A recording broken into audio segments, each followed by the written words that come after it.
before we start our interview po, Yeah. we'll just say po again po bakit po kami nandito. So, we are third year Bachelor of Science and Tourism Management po, students from Arellano University Pasig Campus po. And currently, we are taking TMPE for Accommodation, Operation, and Recreational Management. So, this interview is for our TMPE 4. So, mainly, we'll just ask you 5 questions po related from the front office department po.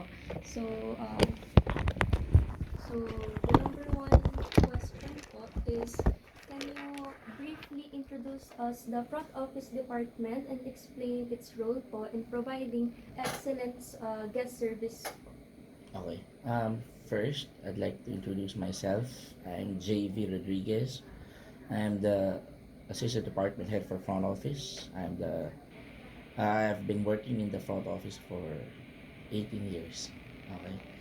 Also, I am a member of the pre-opening team of the Soler Resort Quezon City pre-opening team. Okay. So I'm one of those who opened this hotel, and I was here prior to its opening.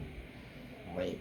As a manager for front office, we are the first and last point of contact of guests. Okay, we ensure that the arrival and departure service and experience of the guest is impeccable, that they are always heard, accommodated, and welcomed properly.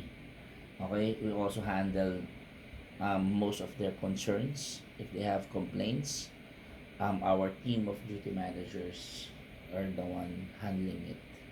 So all complaints in the property, the main contact person or the main uh, team member who is handling it is the duty manager, who is under also the front office team.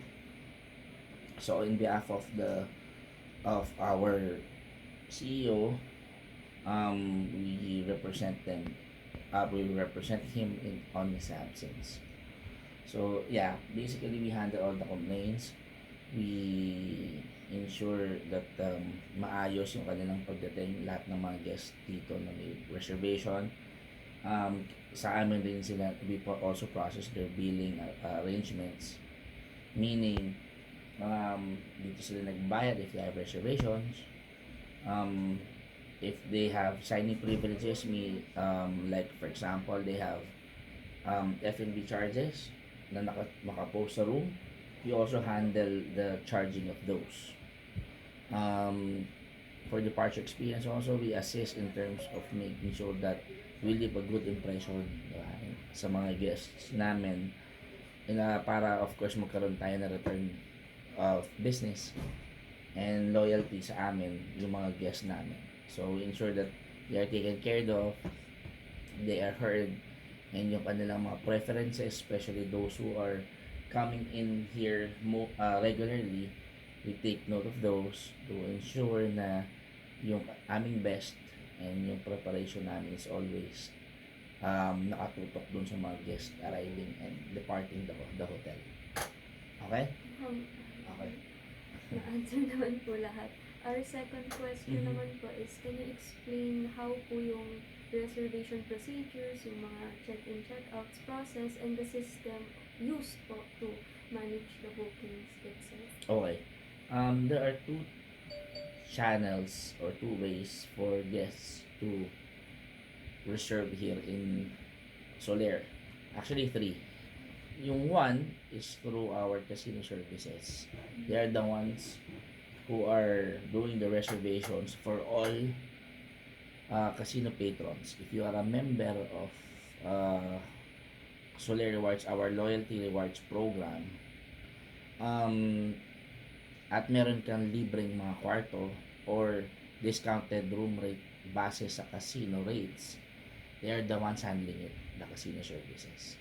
For any for regular guests like FIT, when I say FIT, free independent traveler, they are the ones paying to reserve a room here. We have our CCRO, or the call center reservations. The call center reservations, they handle reservations na hindi ginawa or hindi dumaan sa casino services. So doon meron kami reservations ng mga like for example, group reservations yung sa mga mega conventions dito. Sila yung gumagawa nun. Meron kami mga event reservations. Sila yung may mga events, nagpa-party, nagpa-conventions, na meron kasamang mga room requirements, sila rin yung nagpapasok nun. We also have yung sinasabi ko rin ng FIP. Yun yung mga guests na they would want to pay here or through the travel agencies. They are lahat ng mga reservations na yun ay ginagawa ng reservation team namin. Pinapasok dito sa system, nakalagay doon, sila rin yung nag-filter, of course, kung ano ang billing arrangements niya, charge to company ba yan, charge to personal account, charge to the travel agency, or kung anong, or meron na siyang payment na advance. So, ganun siya. Kami naman here sa front office, of course, aside from the ones na sinabi ko sa inyo kanina, we process the check-in and check-out. We prepare for their arrival. For example, pag may mga birthdays, lalo na kung nasabi sa amin, nagpe-prepare kami ng mga special amenity for them para at least maging memorable and maganda yung kanilang experience.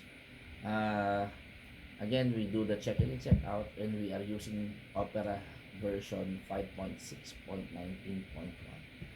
So ito full service tong Opera na to na ginagamit namin. I think this is one of the latest edition or version ng Opera. Which is widely used sa around the world. I think this is one of the widely used operating system, hotel operating system sa international ngayon. So yun, ano pa bang question? How about the check-in? Okay naman na po.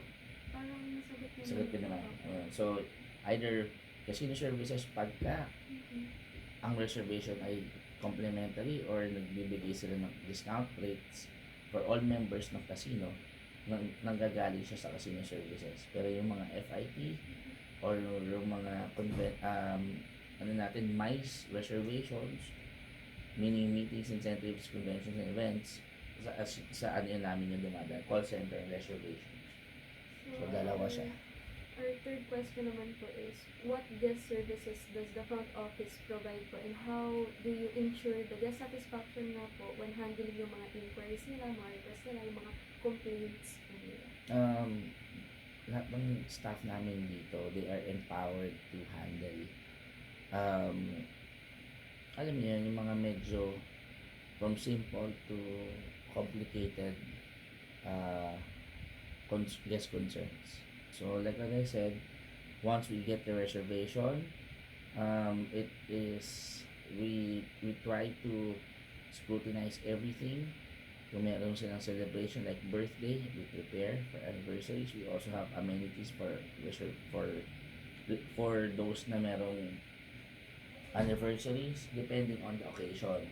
So pinaprepare namin yon, and then we also provide complimentary room upgrades when needed to really enhance the experience. In terms of complaint handling, like what I told you,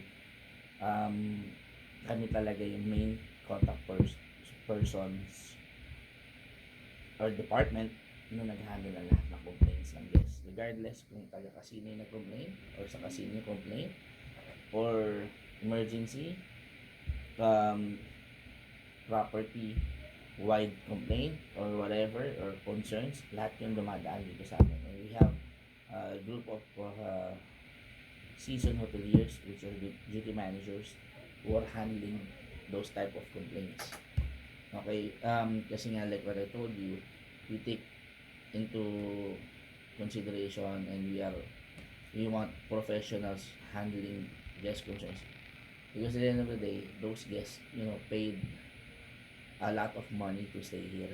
So this is why you want the best people to handle if ever there are complaints or challenges na meron sila. para at least we are So, how about naman po sa front office na responsibilities during the emergencies po? What security measures naman po ba are followed to ensure the guest safety naman po? okay. Basically, we have a special department who was handling that, not front office.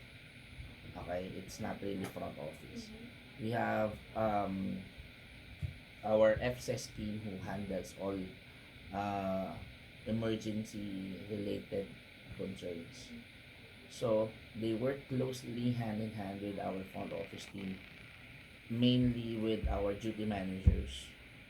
So for example, meron kaming mga concerns about emergency, like for example meron evacuation na kailangan, kung magkakaroon ng fire o kung magkakaroon ng earthquake, our FSS team and our duty managers team, nag-aano kami, we collaborate and then we work hand in hand. Meron silang mga machine that can detect kung kunwari meron emergency like fire, emergency ng earthquake, and sila rin ang advise sa amin if they are advising us to do partial evacuation or 100% evacuation. And then that's the time nakikilos yung duty manager namin. Okay, we need to inform our top management that yung FSS team has advised us na magkaroon ng evacuation if ever needed, and then sila on their end they need to agree, and then there's a time that we declare evacuation. Okay, our hotel is actually, I think has a state of the art emergency capabilities, and our people are very much trained in terms of handling kung ano man mga calamities or emergencies na pwedeng mangyari. That's the reason why I can say that no matter what emergencies yung dumating, regardless kung nature or someone from the outside would want to create a scene or try to penetrate the hotel, it would be really hard. It would be really hard for them to do so. In terms of yung mga calamities na ganyan, emergencies like what I said, earthquake, ano pa ba, fire, we have the FSS team and they are very much capable. So our last question naman po is, what are the common challenges naman po when encountering the front office operation po, and what are the practices po to help maintain efficient service and a positive guest experience po? What are the common challenges encountered? Common challenges, basically, ang kadalasan namin, we are a busy hotel. We are the first 5-star hotel, integrated 5-star resort in Quezon City. And we are we are the number 1 hotel casino in the Philippines. So imagine our operations. Okay? We have 526 rooms, and we are, we have in terms of occupancy, we are almost always high. Meaning, marami talaga nag-check in dito. And hindi bago dito yung nagwa 100% kami full, meaning all our rooms are taken. It's very natural, or it's very ordinary here, to be honest with you. If you come here during 3 o'clock to 5, you see our queue at the front is so mahaba. Meaning, ang dami namin kasi nag-iintay na magkaroon ng chance to stay here. The normal challenges na nagkakaroon is, of course, the availability of rooms, because of most of the time we're full, so we don't have rooms anymore to sell. Second is in terms of availability of rooms, minsan, because other guests would want to stay longer, the turnover of rooms minsan nade-delay because of that. So, but it's something that very ordinary na for us to handle irate guests, mga guests na demanding.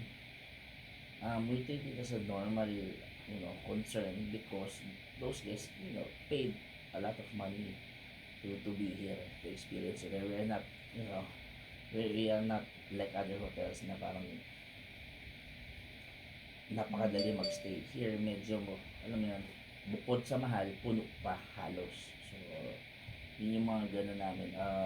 Of course, like what I said, we have a special team who handles all complaints. We have the duty managers team and all our supervisors for front office are also capable of handling such complaints. If ever na hindi ma-handle ng mga duty managers namin, that's the reason why I am here, and the front office manager, Miss Susana, as both of us are, overseeing the operations of front office. So, maraming mga concerns maraming mga complaints Like for example, billing concerns, nagkaroon ng problema sa billing. For example, gusto niya palang magbayad ng credit card, pero nung nagbayad siya ng cash, mga ganun, or vice versa. Those types of concerns or challenges are somewhat natural already. And we have people, all of us are trained to handle such, complaints and concerns like those. So, yun lang. Paano ba? Can you know po again, Halos yun lang naman. your position po and your name, and kung tama po na 18 years po na sa industry? I'm JV Rodriguez. I am the Assistant Front Office Manager for Soler, Quezon City. I have been working in the industry for 18 years already. I am part of the pre-opening team of this hotel. So, actually, I'm one of the first 3 employees who got onboarded dito sa front office. Ayun. Thank you so much po, sir. How po to that? Of course, I mean, ang sa akin, if ever in the future you feel like you wanted to get a follow-through or you want to have a more, in-depth conversation, please feel free to reach out to us. I mean, I would be happy to assist you guys. Thank you so much po. Ito yung business card ko, baka kailangan. Ano?